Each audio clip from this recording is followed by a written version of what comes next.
الحمد لله رب العالمين والصلاة والسلام على أشرف الأنبياء والمرسلين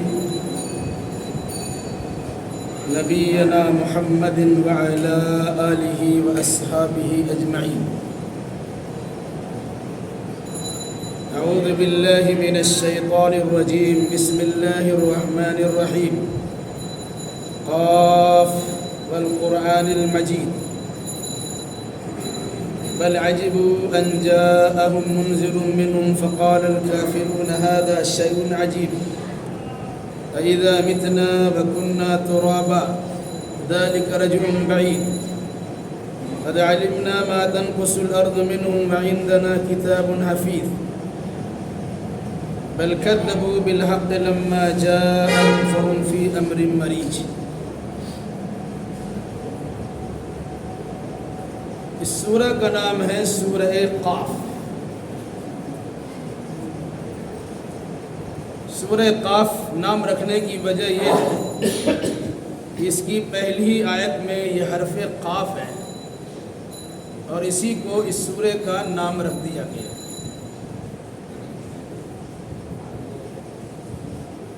یہ سورہ مکی ہے اور اس سورہ میں بطور خاص زندگی، موت، حشر نشر اور جہنم و جنت ان تمام چیزوں کا اختصار کے ساتھ تذکرہ ہے.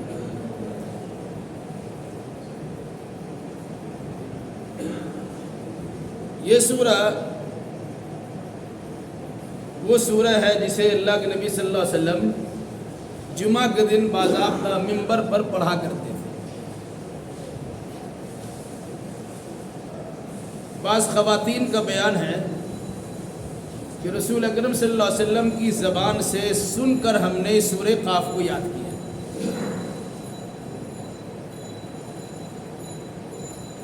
اس سورہ کی شروعات حرف مقطعہ سے ہوئی. اس سے پہلے بات آ چکی ہے 29 سورتوں کے شروع میں اس قسم کے حروف آئے ہیں جو کہیں ایک ساتھ بھی لکھے جاتے ہیں لیکن پڑھے جاتے ہیں الگ الگ کر کے.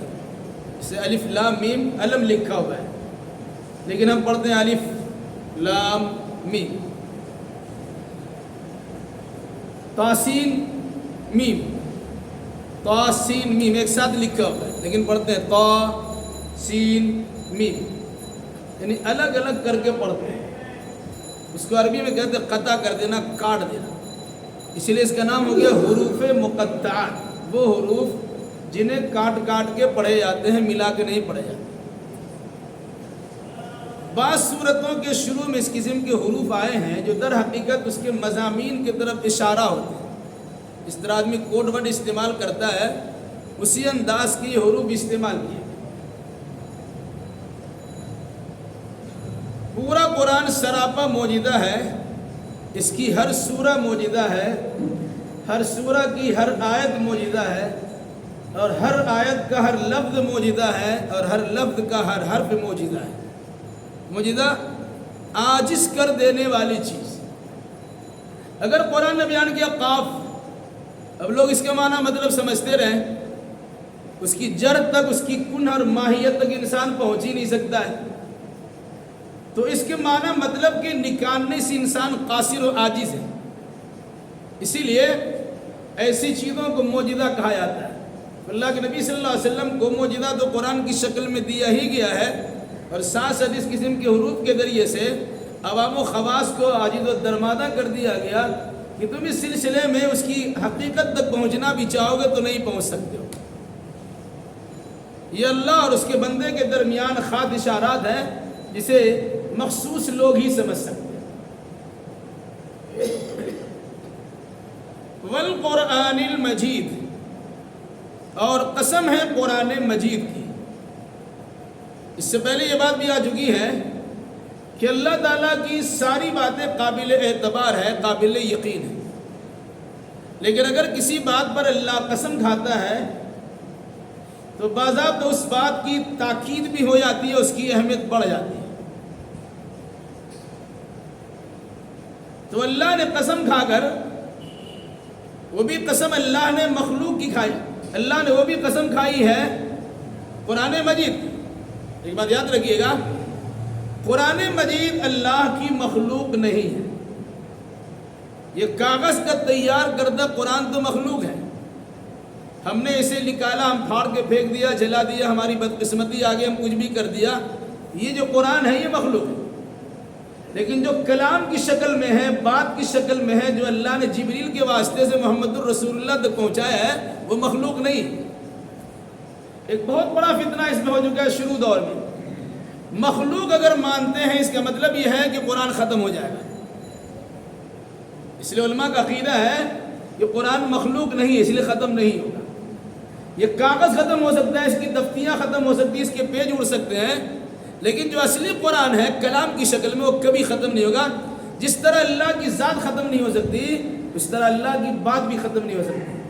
کیونکہ یہ زمانہ فتنے کا اس طرح کا نہیں ہے، اس لیے یہ بات سمجھ میں نہیں آتی. اس پر بڑے بڑے علماء نے معتزلہ سے اور اس قسم کے عقیدہ رکھنے والوں سے مناظرہ کیا ہے، اور جس کے نتیجے میں جیل کی سلاخوں میں جانا بھی پڑا ہے. امام احمد ابن حنبل رحمۃ اللہ علیہ کو اسی جرم میں ایسے 80 کوڑے مارے جاتے تھے. کہا گیا کہ لو ضربتھا فیلا لسرا، اگر وہ ایک کوڑا ہاتھی کو لگ جاتا ہاتھی چنگھاڑ مار دیتا. ایسے ایسے کوڑے انہیں 80 کوڑے لگائے. کیوں؟ اپنا بیان بدل دیا. آپ کہہ دیے کہ قرآن مخلوق ہے. انہوں نے کہا ایتونی بکتاب من اللہ، ایتونی برہان بکتاب و سنت نبی حتی اقول بھی. تم قرآن و حدیث سے کوئی دلیل پیش کر دو کہ یہ مخلوق ہے تو مان لوں گا، اور جب تک نہیں پیش کر سکو گے میری جان چلی جائے گی، میں ماننے کے لیے تیار نہیں. تو قرآن اللہ کا کلام ہے. اس مناسبت سے اگر کوئی انسان اللہ کی قسم کھانے کے ساتھ ساتھ قرآن کی قسم کھاتا ہے تو بعض علماء نے کہا کہ اس قرآن کی قسم کھانے کے بغیر ہم قرآن پکڑ کی قسم کھاتے ہیں، یہ صحیح نہیں ہے. ہاں اگر کلام الہی کی قسم کھاتے ہیں تو مان سکتے ہیں، جائز ہو سکتا ہے، کیونکہ وہ اللہ تبارک و تعالیٰ کے ساتھ جڑی ہوئی چیز. رہا مخلوق کی قسم کھانا تو اللہ مخلوق کی قسم کھا سکتا ہے اور وہ کسی کی بھی قسم کھا سکتا، اور عام انسان کو اللہ کے سوا کسی کی قسم کھانے کی اجازت نہیں ہے. کہ لو من حلف لغیر اللہ فقد اشرک، جس نے اللہ کے علاوہ کسی غیر کی قسم کھائی اس نے شرک کیا. ماں کی قسم، اپنے بچوں کی قسم، یہ گھر کی قسم، مکان کی قسم، یہ دولت کی قسم، یہ پٹلی قسم، اس طرح بہت ساری قسمیں کھائی جاتی ہیں. ہرگز جائز نہیں ہے. کسی بڑے سے بڑی چیز کی، کسی بڑے سے بڑے انسان کی قسم نہیں کھا سکتے ہیں. انسان اگر قسم کھائے گا تو صرف اللہ کی قسم کھا سکتا ہے. اور جہاں قرآن کی قسم کھانے کی بات آئی ہے، اس قرآن کی قسم جو کاغذ کی صورت میں ہمارے پاس ہی نہیں ہے، بلکہ اس قرآن کی قسم کھانا ہے، اس کی اجازت ہے جو اللہ تبارک و تعالیٰ کے کلام کی شکل میں ہے، کیونکہ وہ اللہ کی مخلوق نہیں ہے، وہ اللہ تبارک و تعالیٰ کا ایک کلام ہے، اس کی صفت ہے. قسم ہے قرآن مجید کی. قرآن کی صفت مجید، مجید منا بزرگی والا، مجد و شرافت والا. آپ دیکھتے ہیں کہ جس انسان کا رشتہ قرآن سے جڑتا ہے، اور انسان تو بڑی بات ہے، جس مخلوق کا رشتہ بھی قرآن مقدس سے جڑ جاتا ہے، اللہ کی نگاہ میں بھی اور انسان کی نگاہ میں بھی اس کا درجہ بڑھ جاتا ہے. جیسے یہ قرآن ہمارے پاس موجود ہے لکھا ہوا شکل، یہ کاغذ مخلوق ہے. اس کاغذ پر ہم خط بھی لکھ سکتے ہیں، ضرورت کی چیزیں بھی لکھ سکتے ہیں، کسی کو گالی لکھ کے بھیج سکتے ہیں، شعر و شاعری بھی کر سکتے ہیں، اخبار کے پیپر بھی اس میں چھپ سکتے ہیں وغیرہ ذالک. لیکن جس پیپر پر قرآن مقدس کی آیت لکھی ہوتی ہے، اس پیپر کی قدر و منزلت انسان کی نگاہ میں یہ ہوتی ہے، ایک انسان پی کے مست بنا ہوا ہے، وہ شراب پی کے جھوم رہا ہے، دیکھتا ہے تو کوئی کاغذ گرا ہوا ہے اور اس میں عربی کلمات ہیں، تو وہ اپنے عقیدے کے مطابق اٹھاتا ہے، اسے چومتا چاٹتا ہے، اپنے آنکھوں سے لگاتا ہے اور اسی جگہ پہ اسے کھوج دیتا ہے کہ اللہ کا کلام ہے. یہ در حقیقت اس قرآن مقدس کی وجہ سے اس کاغذ کی تعظیم ہو گئی. اسی طریقے سے آپ دیکھتے ہیں کہ اس قرآن مقدس کو کسی چیز پہ رکھ کے پڑھایا جاتا ہے، جس کو ہم ریحل کہتے ہیں. آج کل پلاسٹک بھی ہو گیا، یا پہلے لکڑی کے ہوا کرتے تھے. آپ دیکھتے ہیں کہ جہاں قرآن رہتا ہے وہیں لکڑی کا یا پلاسٹک کا رحل بھی رکھا جاتا ہے. کیوں؟ اس کا رشتہ قرآن سے جڑا ہوا ہے، تو قرآن کی تعظیم کریں گے تو اس کی بھی تعظیم کریں گے. اسی طریقے سے آپ دیکھتے ہوں گے کہ جگہ جگہ پر قرآن مجید پہ غلاف چڑھا ہوا ہے، جسے عام طور سے لوگ جزدان کہتے ہیں. یاد رکھیے گا، جزدان کہنا جائز نہیں ہے. کیوں؟ جز رکھنے کی جگہ قرآن مقدس کے 30 جز ہیں، 30 پارے ہیں. عربی میں پارہ کو جز کہتے ہیں.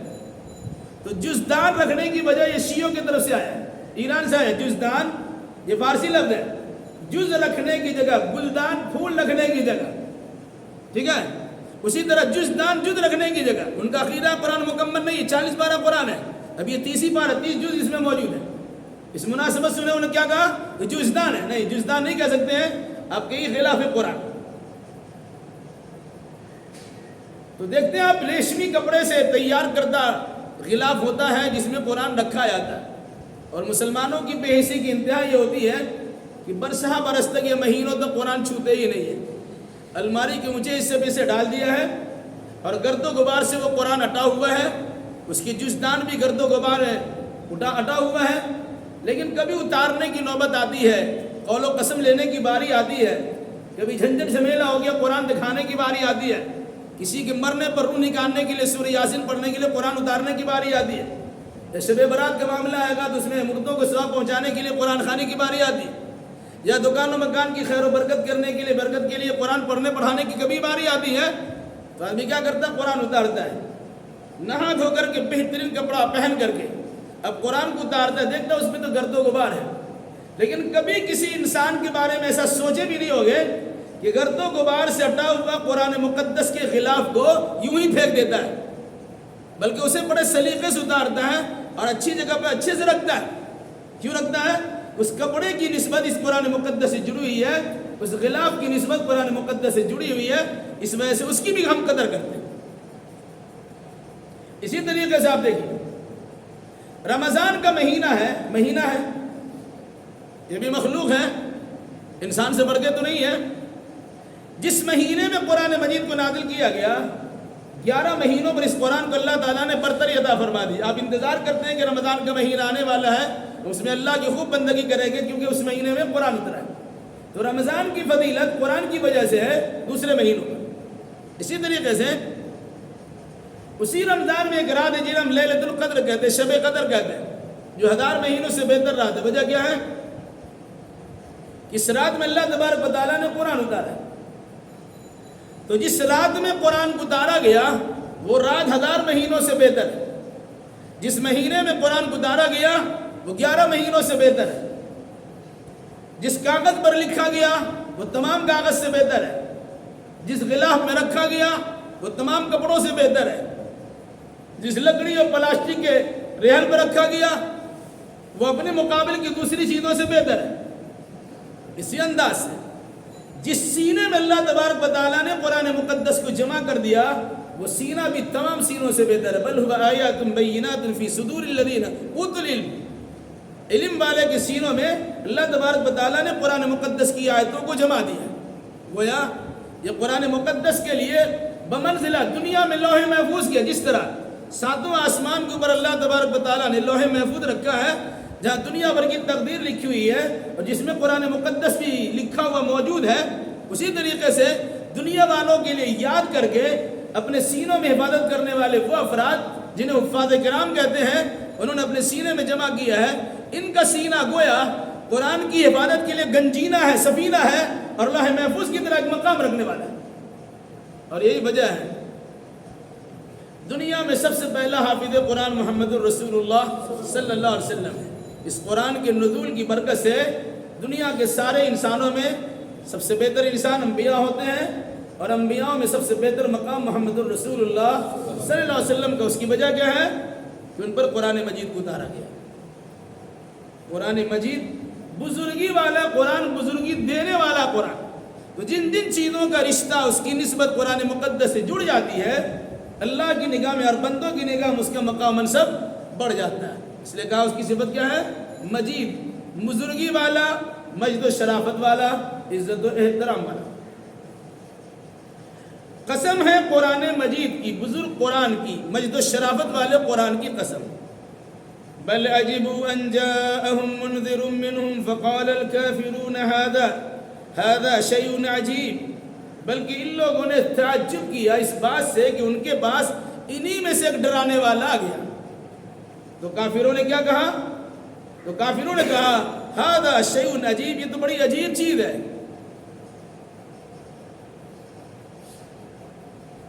امی ان پڑھ لوگوں کے درمیان 1450 سال پہلے اللہ تبارک و تعالیٰ نے محمد الرسول اللہ صلی اللہ علیہ وسلم کو مبعوث کیا، نبی بنا کر بھیجا۔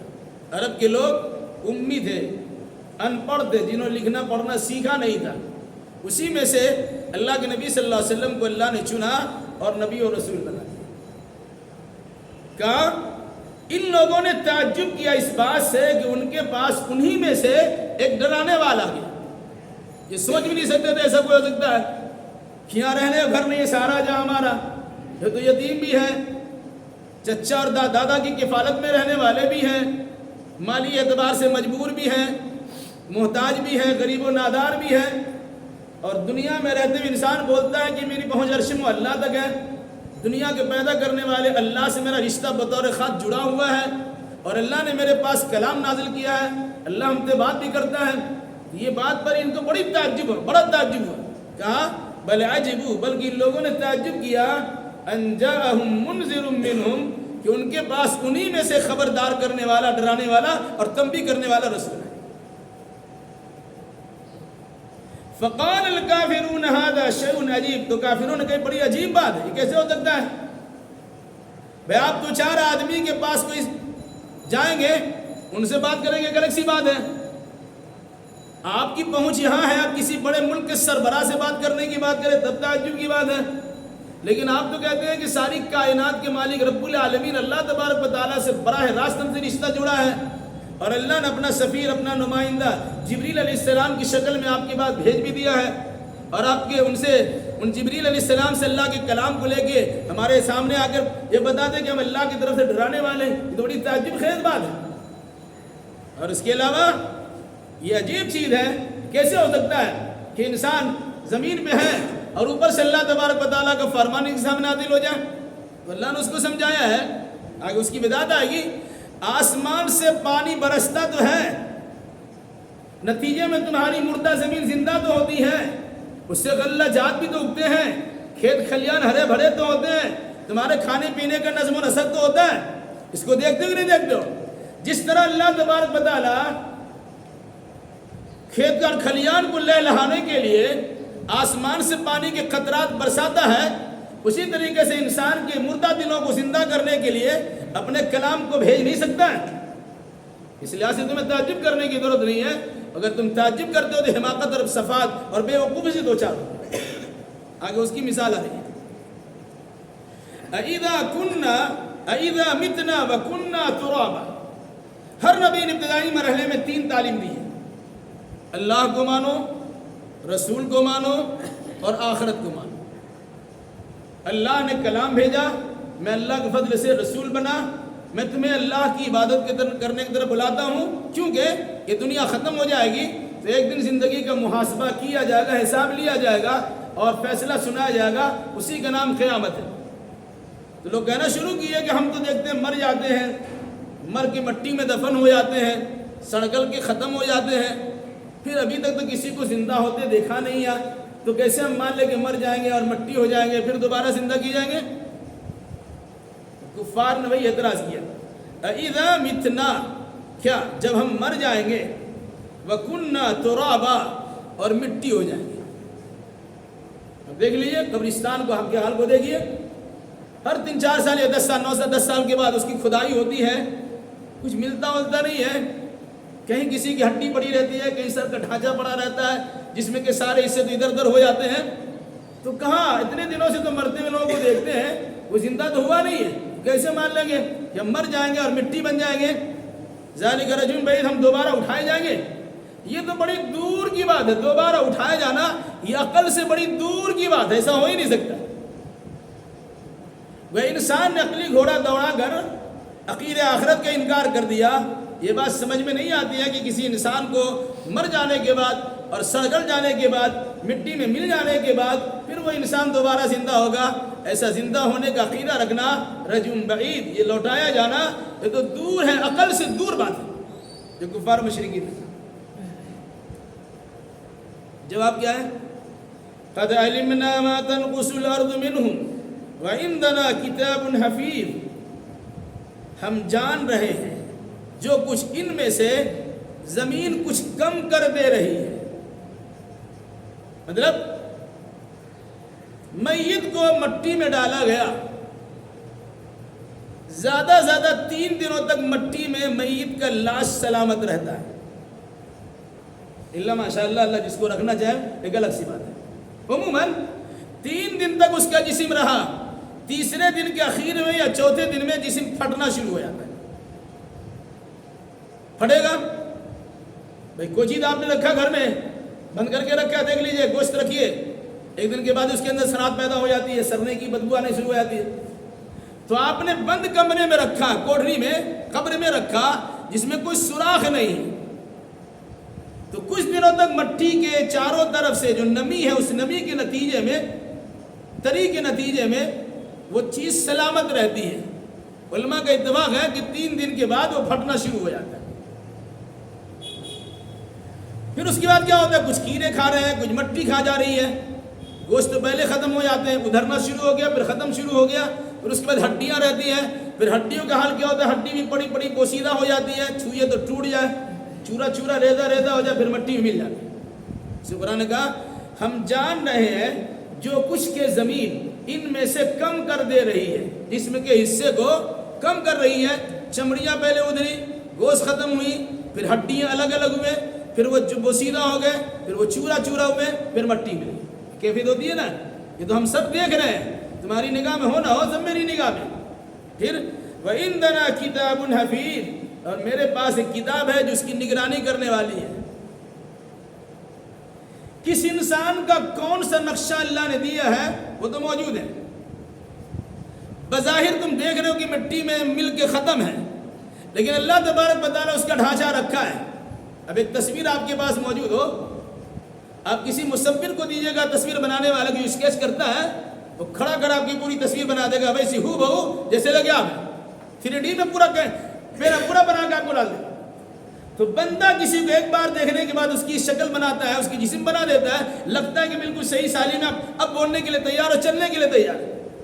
تو جس خالق نے اسے پیدا کیا ہے، جس انداز سے پیدا کیا ہے، وہ اللہ تبارک و تعالیٰ کے پاس کا سارا فرما موجود ہے اور ساری چیزوں کی نگہبانی کرنے والی کتاب اس کے پاس موجود ہے.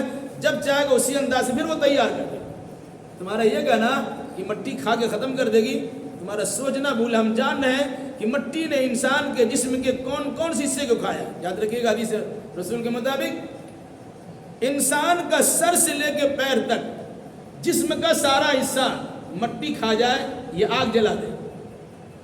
ریڑھ کی ہڈی کا بالکل پچھلا حصہ چھوٹا سا وہ نہ جلتا ہے اور نہ سڑتا اور گلتا ہے، وہ اسی پر پورا جسم کے انسان کا اسٹرکچر تیار ہو جائے.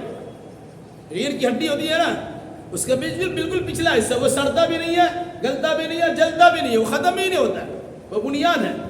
وہ اسی بنیاد پر انسان کو اسی شکل میں دوبارہ بنایا جائے گا جس شکل میں دنیا میں موجود ہے. قرآن نے کیا کہا؟ وَعِنْدَنَا كِتَابٌ حَفِيظٌ، میرے پاس ایک کتاب ہے جو اس کی حفاظت کرنے والی، نگہبانی کرنے والی کتاب ہے، یعنی لوح محفوظ ہے. اس میں ساری چیزیں دستور کے مطابق اس میں درج ہیں، اس میں کسی قسم کی کمی بیشی ہونے کی کوئی صورت نہیں ہے.